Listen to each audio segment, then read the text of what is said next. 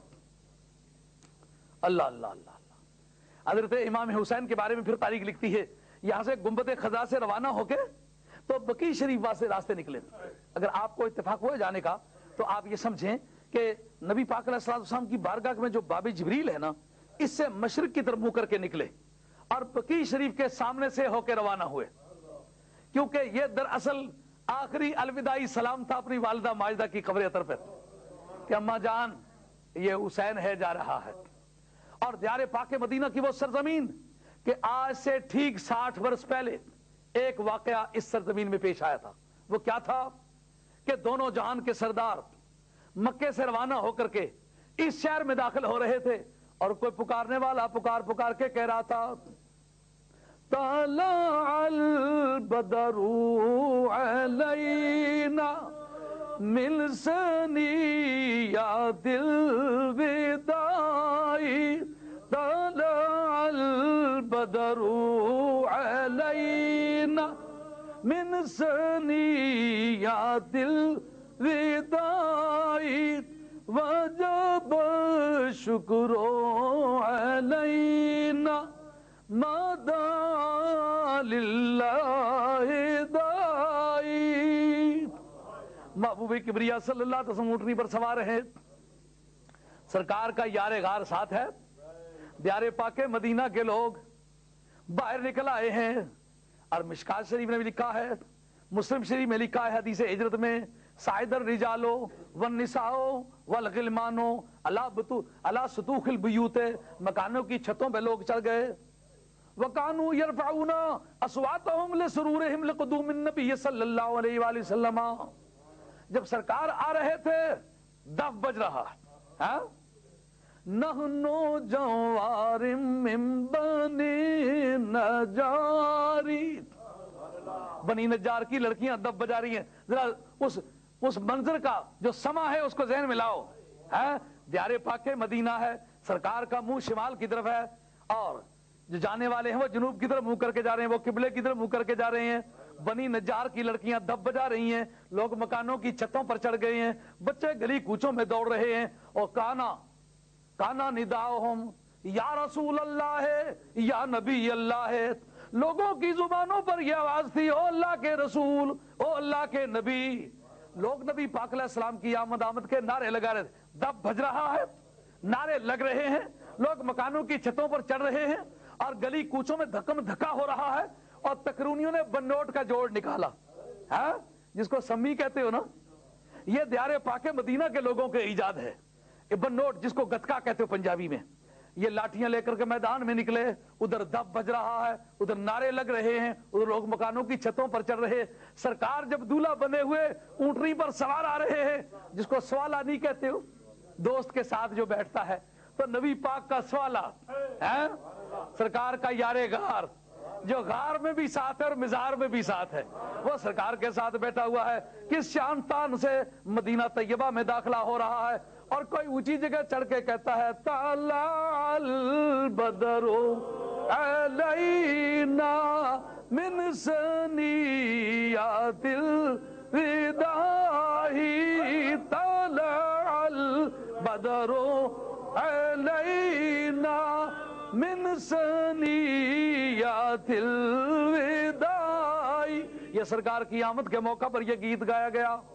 طلع البدر علینا من ثنیات الوداع، وجب الشکر علینا مادا للہ دائی۔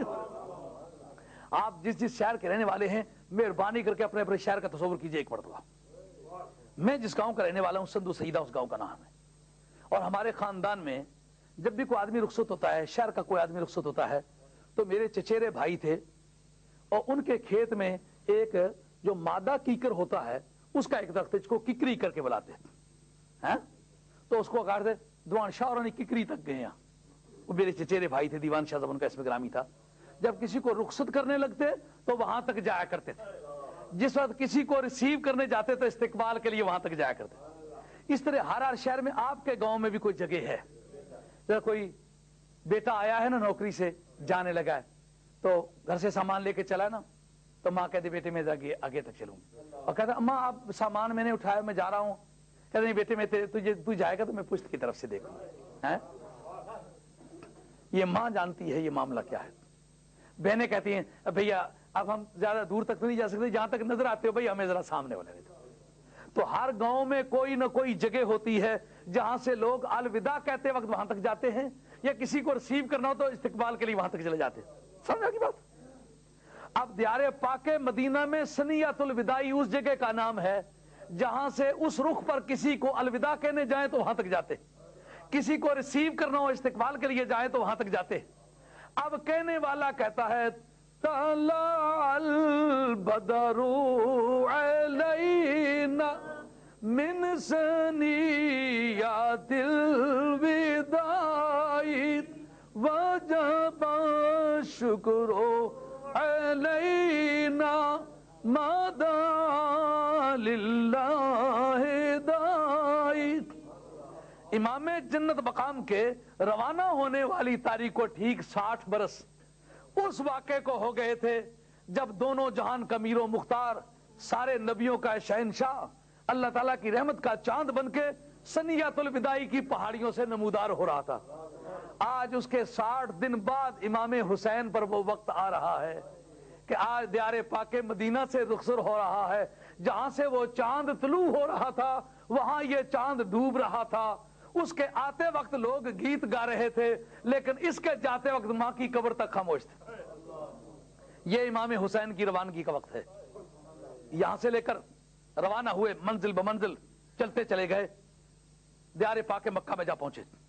مکہ میں پہنچ کے تو اب یہ سوال اٹھتا تھا کہ مکے میں کہاں ٹھہریں گے، کیا ہوگا؟ لیکن یاد رکھیے ہماری جو آرکیالوجی ہے یہ بتاتی ہے کہ سرکار کے فتح مکہ کے بعد سرکار کا مولد شریف جہاں سرکار پیدا ہوئے تھے وہ جگہ پھر نبی پاک علیہ السلام کے قبضے میں آئی، اور جس مکان مبارک میں سرکار نے دکھوں کے دن گزارے تھے ہماری نانی صاحبہ کا وہ مکان تھا، جناب سیدہ خدیجہ الکبریٰ کا۔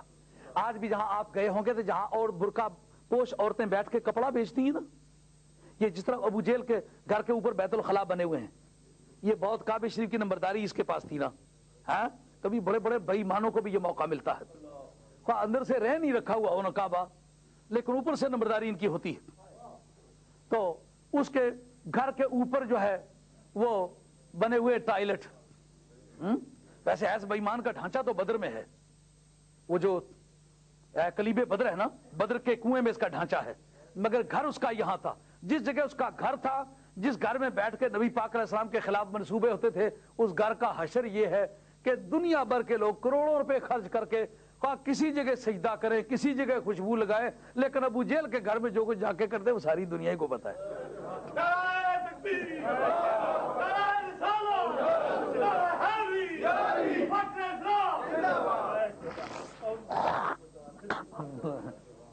تو عرض خدمت ہے کہ اس سے اوپر ہے وہ گھر، یعنی شمال مشرقی کونے میں تقریباً کو 100-150 گز کے بلکہ اس سے کچھ کم فاصلے پر وہ مکان ہوگا جس میں جناب سیدہ خدیجہ الکبریٰ رضی اللہ تعالیٰ عنہ کی ذات پاک تھی، یہ ان کا مکان تھا۔ سرکار نے اپنی نبوت کے اعلان اور دکھوں کے دن اس گھر میں بیٹھ کے گزارے تھے، اور اوپر جو چڑھائی میں کافی اوپر جا کر کے کوئی 200-250 گز کے فاصلے پر ایک مکان ہے جس میں پرائمری سکول بنا ہوا ہے، یہ سرکار کا ولادت گاہ ہے۔ اس سے اوپر شمال جنوب مشرقی کونے میں جو 100-150 گز کے فاصلے پر پتھروں والی گلی میں ایک اونچی جگہ مکان ہے جس کو بیت ابی طالب کہتے ہیں. یہ وہ مکان ہے جس میں سرکار کی پرورش ہوئی تھی. حضرت مولا مرتضیٰ کی اماں جان سیدہ فاطمہ بنت اسد نے سرکار کو اپنی چھاتیوں سے لگا کے پالا تھا. وہ مکان ہے بیت ابی طالب مولد رسول کریم. وہ بیت ابی طالب بھی آج کل پرائمری اسکول ہے. سرکار کے ولادت والی جگہ جو ہے وہ بھی پرائمری اسکول ہے, اور یہ نیچے والی جگہ جو ہے یہ اسکول نہیں ہے, یہ اسی طرح مکان ہے. مگر جب امام حسین وہاں گئے, انہاں چند شخصیتیں عبداللہ بن زبیر, عبداللہ ابن عمر, عبداللہ ابن عباس, یہ شخصیتیں پہلے وہاں جا چکی تھیں اور ڈیرے ڈال چکی تھیں. جب حضرت امام جنت مقام کی آمد کی شروع ہوئی کہ وہ آ رہے ہیں, ایک شور مچ گیا کہ محبوب کبریا کا نواسہ آ رہا ہے. اب وہ جتنی پیریاں فقیریاں لوگوں کی تھیں ان پر خاصا اثر پڑنے لگا. آج وہ استقبال کے لیے سارے نکلے کہ یہ نبی کا نواسہ ہے. یہ پرابلم ہر زمانے کے پیروں کو رہی ہے, ہر زمانے کے صوفیوں کو رہی ہے. سید آیا تو پیٹ میں درد پڑا, اور تو چھوڑیے, اور جلیل القدر قسم کے صحابہ جن کا نام باقاعدہ تاریخ لیتی ہے, انہوں نے خود یہ کوشش کی یہ یہاں سے چلے جائیں. اگر مکے میں رہ گئے تو ان کی موجودگی میں لیڈر کسی نے ہمیں نہیں سمجھنا, پیر ان کی موجودگی میں ہمیں کسی نے نہیں سمجھنا. آج نہیں دیکھا کہ میرے جد کریم کا نام لے کر کے 11ویں اکٹھیاں کر کر کے کھانے والے, جب مجھے دیکھا تو پاؤ پر کی آنکھ نکال کے دیکھا کہ نہیں دیکھا. یاد رکھو قیامت کا جب میدان ہوگا تو کھاتا ایک ہی ہے تمہارا. اب جناب امام حسین وہاں جا پہنچے. اب وہ تسلی کا ایک موقع ہے. نانی جان کے مزار پہ حاضری دی جنت المعلا میں, کہ نانی جان آج تیرا حسین مدتوں کے بعد پھر تیری بارگاہ میں حاضر آیا ہے. جس مقصد کی جستجو میں تیرا زیور بکا تھا, جس مقصد کو پورا کرنے کے لیے تیرے بازوؤں کے کنگن بکے تھے, جس مقصد کے پورا کرنے کے لیے شاب ابی طالب میں سزائیں کاٹی گئی تھیں, جس مقصد کو پورا کرنے کے لیے اپنی زندگی کا سارا اثاثہ آپ نے لٹایا تھا, آج اس مقصد کے پورا کرنے کے لیے حسین اپنا بیٹا لے کے جا رہا ہے.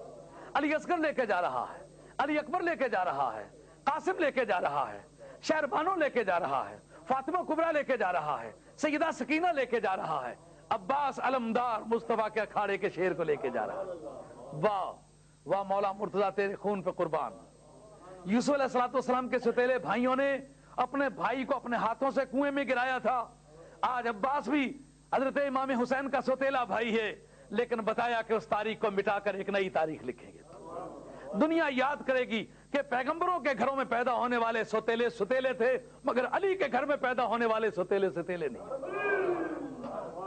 لیکن حفظ مراتب کی انتہا ہے. یہ وہی عباس علمدار ہے جو باپ کی طرف سے سگا بھائی ہے. حضرت امام حسین نے کربلا کے اکھاڑے میں کہا, ایک اڑتا مدینہ طیبہ کی طرف منہ کر کے کہا, حسن تیرے پہنچنے کا وقت ہے. آج تیرے حسین کی پشت خالی ہے, پائیاں باج محمدہ کنڈ خالی, کلے بچے دی مائی کے مان کر سی. آج میری تنہائی کا وقت ہے, اے حسن آج کوئی میرے ساتھ ہو تو میں سمجھوں میرا بھائی ہے. تو اس وقت یہ رضائے الہی کا معاملہ تھا, اس میں مداخلت کی گنجائش نہ تھی. حضرت عباس علمدار سے کہا, ایک مرتبہ مجھے بھائی کہہ کے پکارو, میرا تیرا باپ ایک ہے. کہا میرا تیرا باپ ایک ہے لیکن میری تیری ماں ایک نہیں. یہ شرف سیادت یہ خاندان ہاشمیہ کا ورثہ نہیں, یہ خاندان محمد کا ورثہ ہے, یہ خون مصطفیٰ کا ورثہ ہے, یہ خون فاطمہ کا ورثہ ہے. اب جس کی ماں فاطمہ نہ ہو وہ تیرا بھائی نہیں ہو سکتا. میں اگرچہ تیرا بھائی ہوں مگر بھائی کہلا نہیں سکتا. تیری نسب اور ہے, میری نسب اور ہے, تیرا مزاج مرتبہ اور ہے, میرا مزاج مرتبہ اور ہے. تیری باڈی میں مصطفیٰ کا خون ہے, میری باڈی میں صرف مرتضیٰ کا خون ہے. تیری باڈی میں مرتضیٰ کا خون بھی ہے, مصطفیٰ کا خون بھی ہے. اب تیرا بھائی وہ کہلائے جس کی باڈی میں مصطفیٰ کا خون ہو. جو آج کئی لوگوں کو کھجلی لگی ہوئی ہے نا جی, ہم بھی حیدر کرار کی اولاد میں سے ہمیں بھی سید کہو. 1400 برس پہلے تو یہ بات نہیں چھڑی, آج کیوں چھڑ رہی ہے؟ یہ سیادت کوئی دھات تو نہیں کہ زمین سے نکلی ہے, یہ سیادت تو پیچھے سے چلی آ رہی ہے. جن کو 1400 برس سید نہیں کہا گیا, آج ان کو کس تعویل سے سید کہا جائے گا؟ آج حضرت سیدنا امام حسین رضی اللہ عنہ کی ذات پاک اپنی نانی جان کے مزار کے سامنے کھڑے ہیں اور کہتے ہیں, اے نانی جان آج دیار پاک مدینہ کو چھوڑ کے آیا ہوں, اسی مقصد کے لیے چھوڑ کے آیا ہوں جس مقصد کے لیے آپ نے یہ تمام آزار اٹھائے تھے.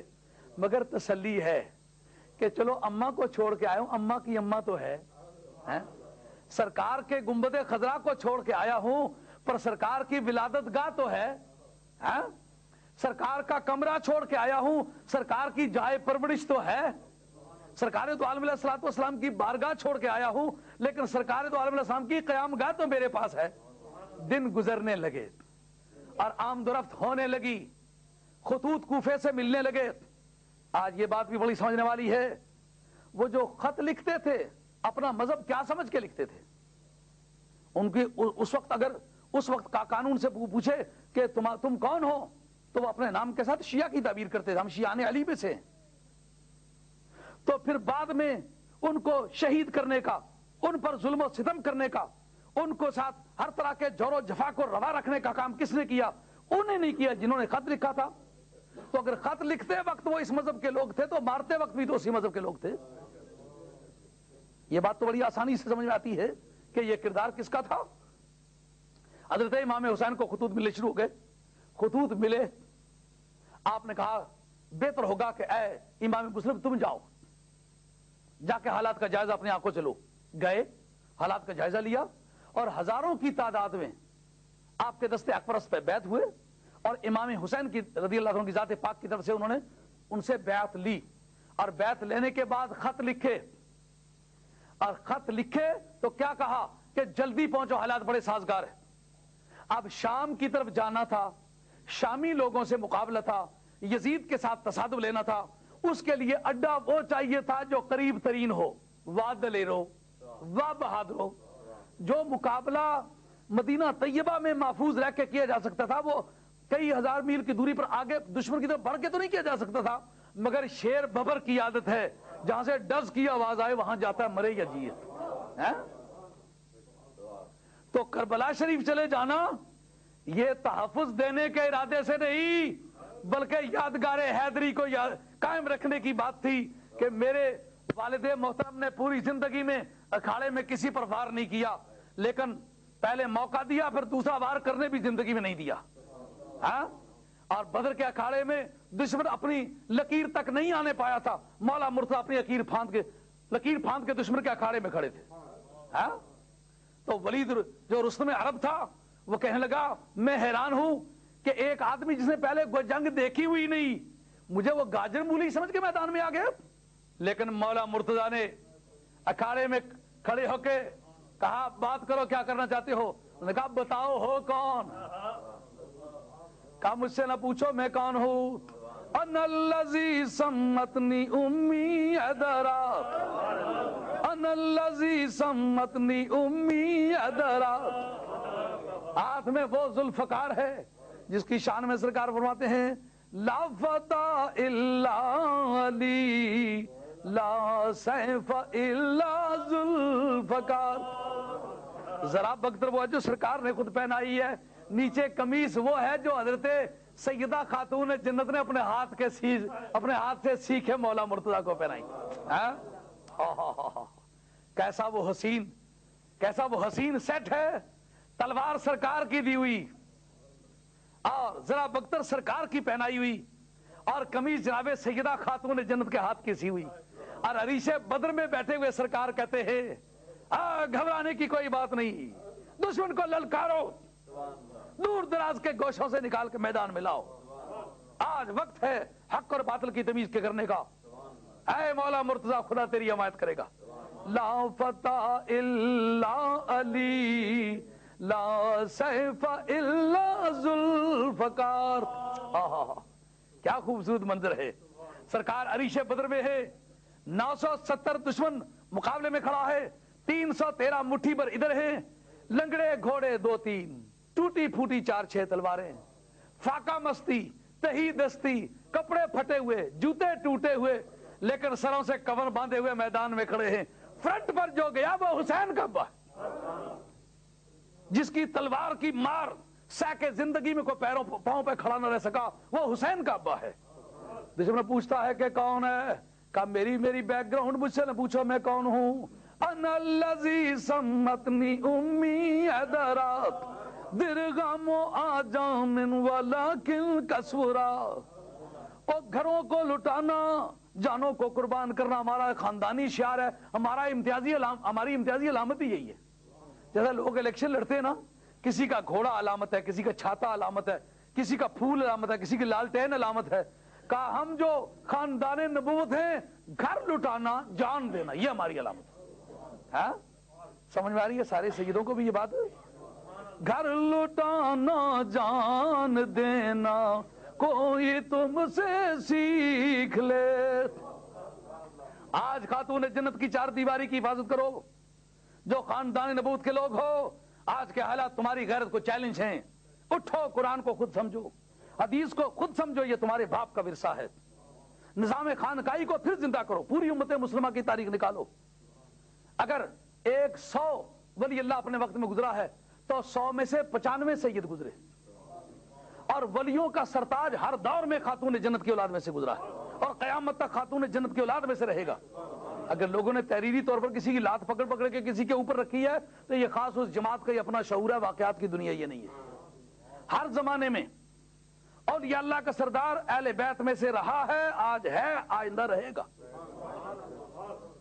اس لیے اٹھو اور اپنے باپ دادے کی چار دیواری کی حفاظت کرو۔ یہ امت تمہاری ہے، یہ قوم تمہاری ہے، یہ تمہارے نانے کے کلمہ پڑھنے والے ہیں۔ آج بھی جو سید کا احترام ہے وہ دوسرے کا احترام نہیں ہے۔ سینکڑوں مرتبہ سفر کرنے کا اتفاق ہوا، کسی نے مولوی سمجھ کے ہاتھ ملایا، کسی نے بتایا یہ شاہ صاحب ہیں، یہ سنو والے پیروں میں سے ہیں، یہ ٹنچ والے شاہ صاحب ہیں۔ دوبارہ آدمی نے ملاقات کی، جناب معافی دینا، میں نے پہچانا نہیں۔ حالانکہ پہلے بے ادبی تو اس نے کوئی نہیں کی، وہ سمجھتا ہے مولوی سمجھ کے ملاقات کی ہے، سید سمجھ کے ملاقات نہیں کی، اس میں بھی سید کی اتک ہے۔ آج بھی جو اہل بیت کا احترام ہے وہ اہل بیت ہی کا احترام ہے۔ اس لیے اپنے باپ دادے کے دستور و منشور کی خود حفاظت کرو۔ اب شکوہ تقدیر یزداں تو خود تقدیر یزداں کیوں نہیں ہے؟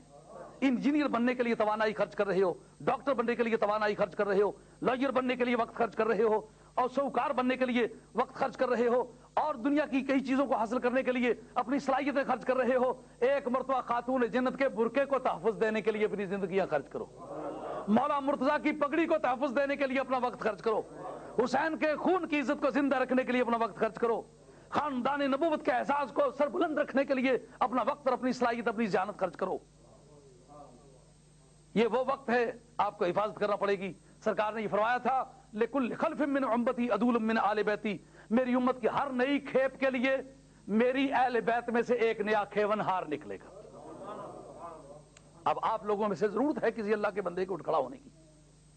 وہ جو المہدی منا آل البیت فرمایا ہے، مولانا نے جو حدیث پڑھی ہے یہ حق ہے، یعنی یہ بات اسی ضمن میں سرکار نے فرمائی ہے۔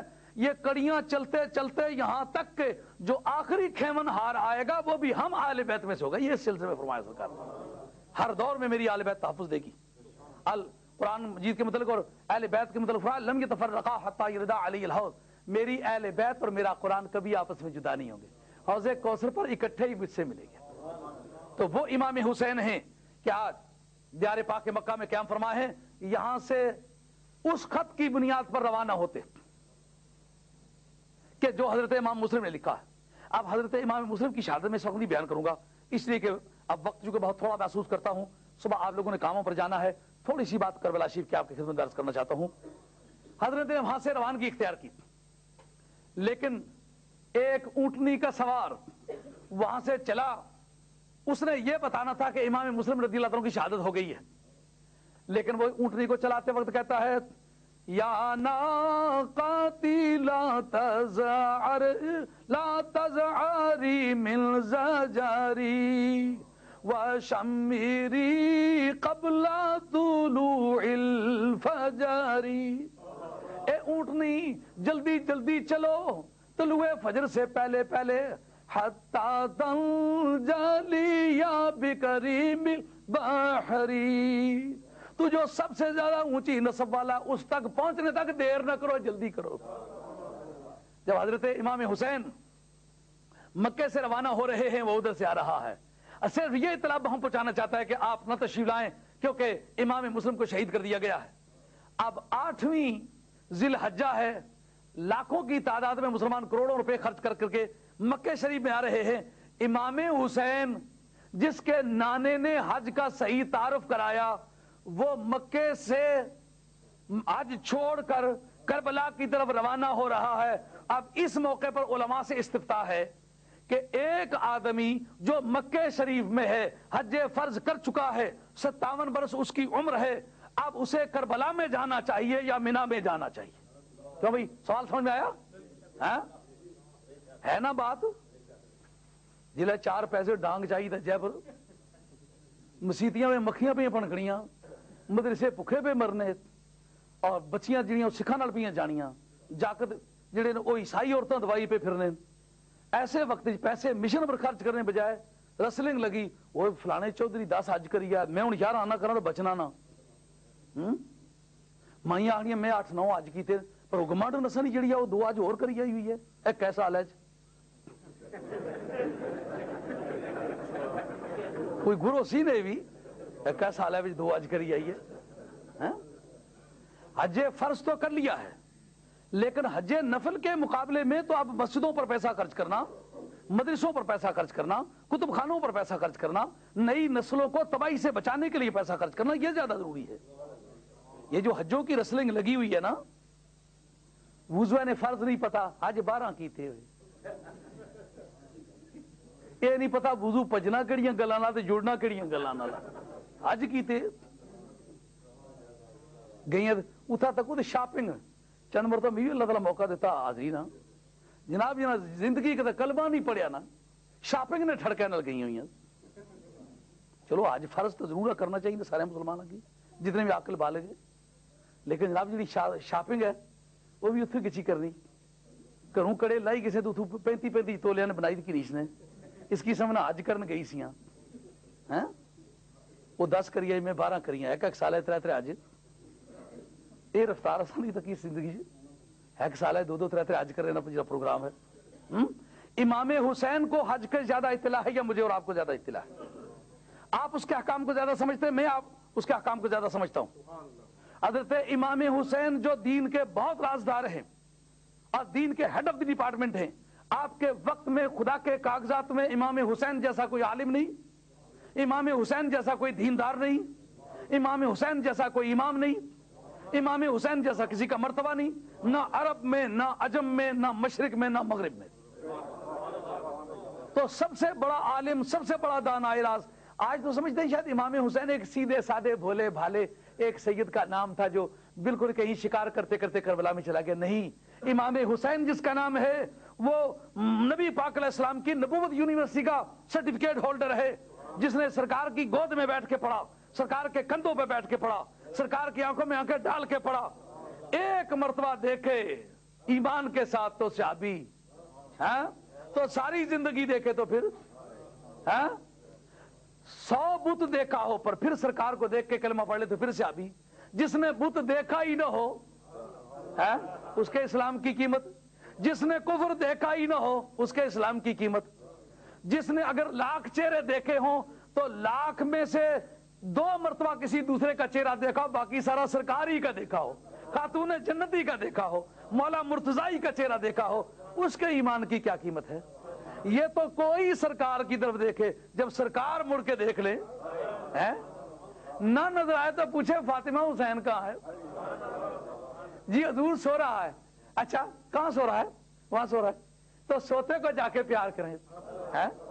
حدیث میں آتا ہے کہ نبی پاک علیہ السلام امام حسین اور امام حسن سے پیار کرتے وقت چہرے پر پیار سے راضی نہیں ہوتے تھے. کبھی سوئے الٹ کے نا, یہ آدمی اولاد والا تو یہ سمجھتا ہے, بے شک یہ بیان نہیں کر سکتے ہوگے, کبھی اس کی چھاتی کو چومنے کو دل چاہتا ہے, کبھی پشت چومنے کو دل چاہتا ہے, کبھی بازو چومنے کو دل چاہتا ہے. اترے نہیں تھے گل نہیں نا, ہاں ان شان کا ہوا ابترے اترے. او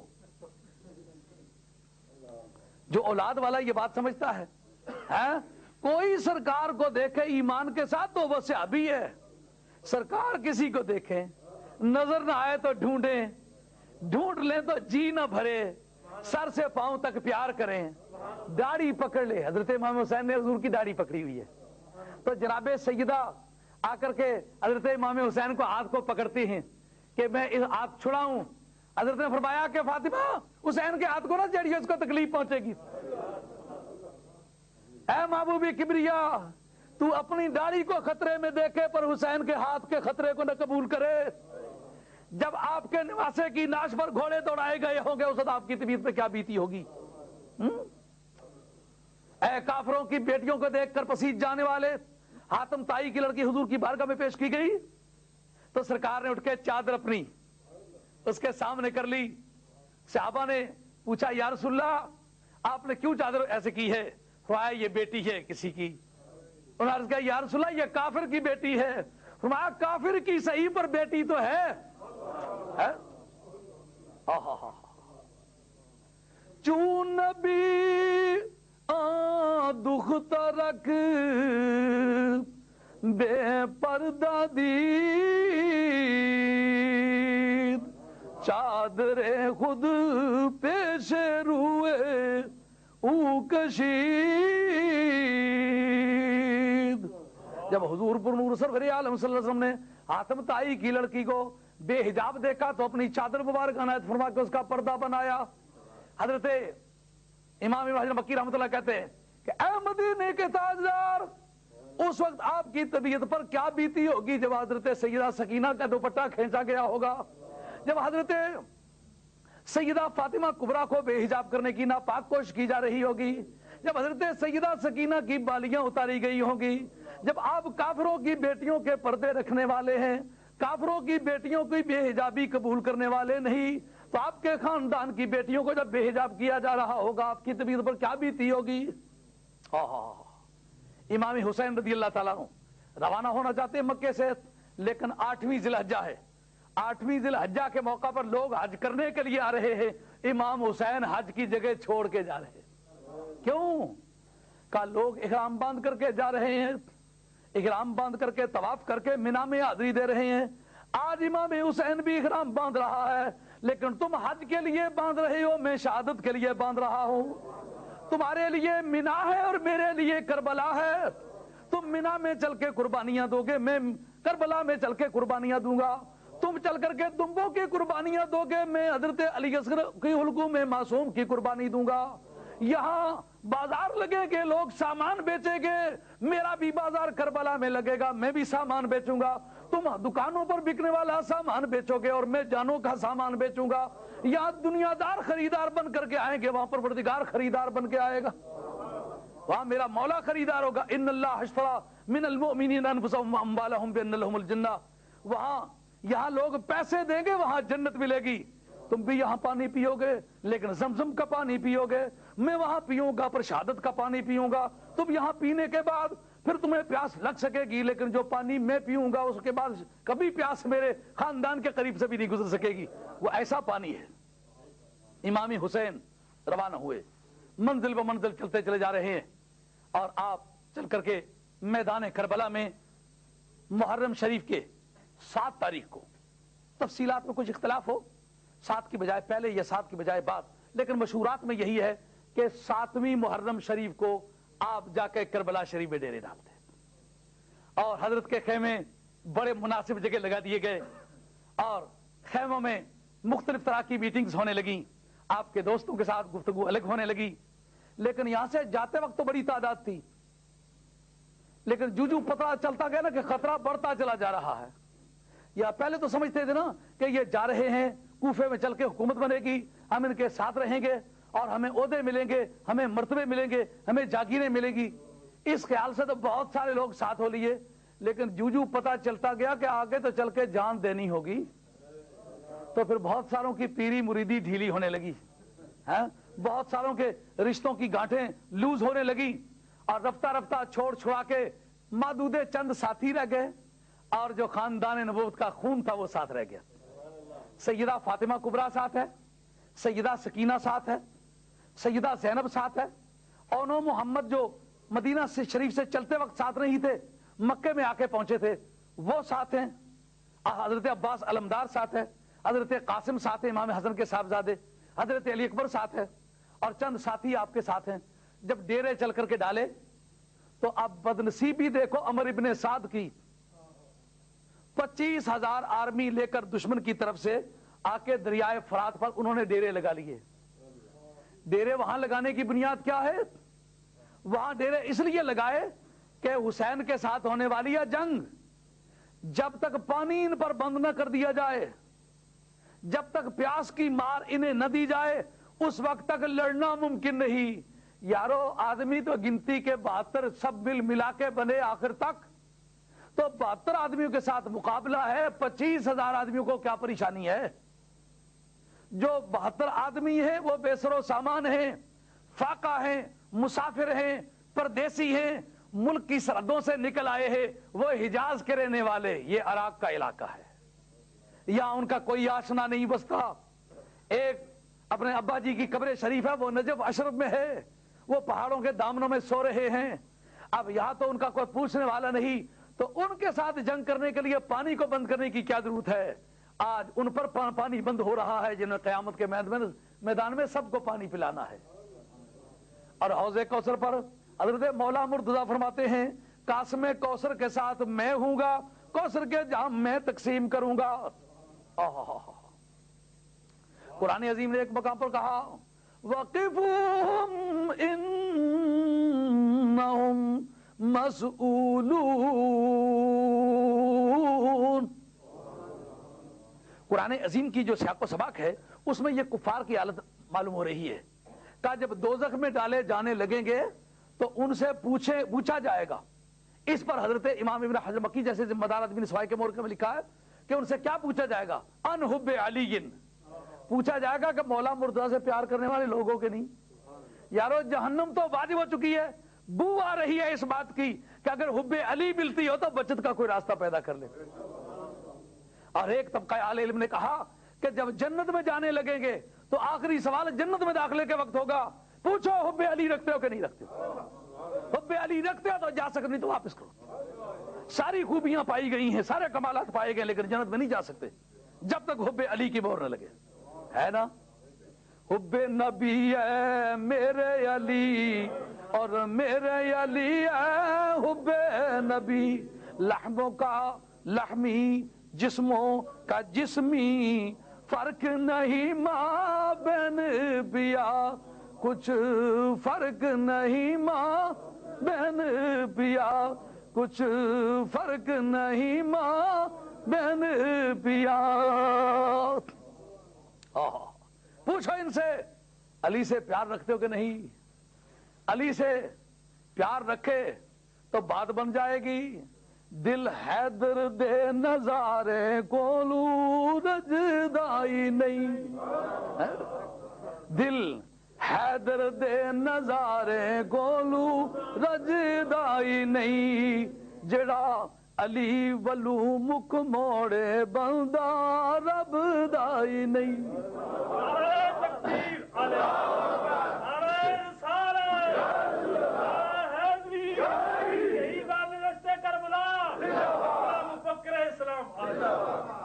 مستدرک کی حدیث ہے، مستدرک میرے پاس موجود ہے، النظر الی وجہ علی عبادت، علی کو دیکھتے رہنا عبادت ہے۔ النظر الی علی عبادت، ایک میں الی وجہ علی اور ایک ہے النظر الی علی، منہ علی کا ہو، ہاتھ علی کا ہو، لات علی کی ہو، پاؤں علی کی طرف دیکھنا عبادت ہے، پشت کی طرف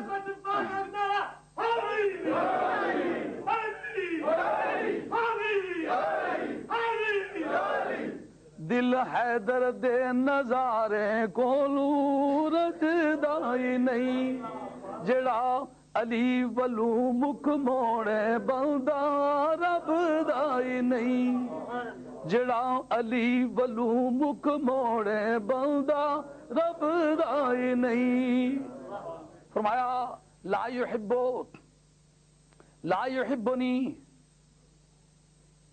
یحبنی الا مومن، مجھ سے پیار کوئی نہیں کرے گا سوائے مومن کے۔ لا یحب آل بیتی الا المومن، میری اہل بیت سے کوئی پیار نہیں کرے گا سوائے مومن کے۔ لا یحب علی الا المومن، علی کے ساتھ پیار وہی کر سکتا ہے جس کے سینے میں ایمان ہو، سینے میں ایمان نہ ہو تو علی سے پیار نہیں ہوگا، اور اگر علی سے پیار نہ ہو تو سینے میں ایمان نہ ہونے کی شہادت ہے، تو نہ ہونے کی شہادت ہو تو قرآن نے کہا